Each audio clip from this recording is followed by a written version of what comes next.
আসসালামু আলাইকুম। আজ আমি আমার পছন্দের একটি রান্না করব। আর রান্না করাও অনেক সহজ।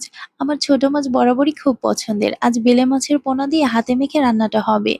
এই প্রচন্ড গরমে রান্না-বান্না করতে একদমই ভালো লাগে না।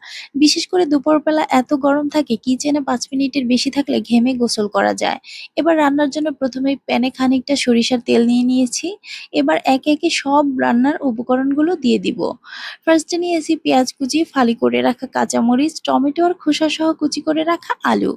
এবার দিয়ে দিব লবণ আর গুঁড়া মসলা, হলুদ, মরিচের গুঁড়া, ধনিয়া গুঁড়া, আদা রসুন বাটা। এরপর সবগুলো উপকরণ একসাথে হাত দিয়ে চটকে, চটকে মেখে নিব। এই হাতে মাখা রান্না সব মসলা দিয়ে মাখানোর সময় এমন সুন্দর একটা ফ্লেভার বের হয়, এই ফ্লেভারটা আমার খুবই ভালো লাগে। আর হাতে মাখা যেকোনো রান্নায় মাখানোটা কিন্তু অনেক ইম্পোর্টেন্ট।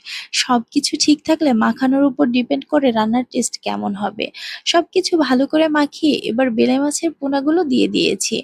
মাছ দেওয়ার পর আমি আলতো হাতে মাছ আর মসলাগুলো মাখিয়ে নিয়েছি। মাছ দেওয়ার পর বেশি মাখানোর দরকার নেই। আর হাত দিয়ে চেপে, চেপে মাখালে হাতে মাছের কাঁটা লেগে যেতে পারে।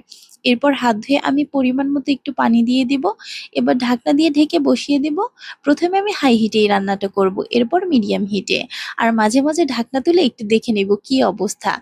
আমি মাঝে, মাঝে এরকম শর্টকাট রান্না করি গরমের হাত থেকে বাঁচার জন্য। আর এরকম তরকারি খেতে সবাই মোটামুটি অনেক পছন্দ করে। কাঁচামরিচগুলো এত ঝাল ছিল, আমি হাত দিয়ে মেখেছি, পরে আমার হাত অনেক জ্বালা করছিল।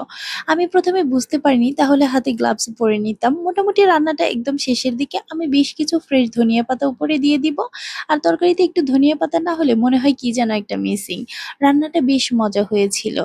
একদম ঝাল, ঝাল যেরকম চেয়েছিলাম। হাতের রান্না প্রতিদিন একই রকম টেস্ট হয় না। মাঝে, মাঝে একটু টেস্ট কম বেশি হয়। কিন্তু যখন কোনো এক্সপেকটেশন নিয়ে রান্না করা হয়, তখন সেটা যদি পারফেক্ট হয় খুব ভালো লাগে।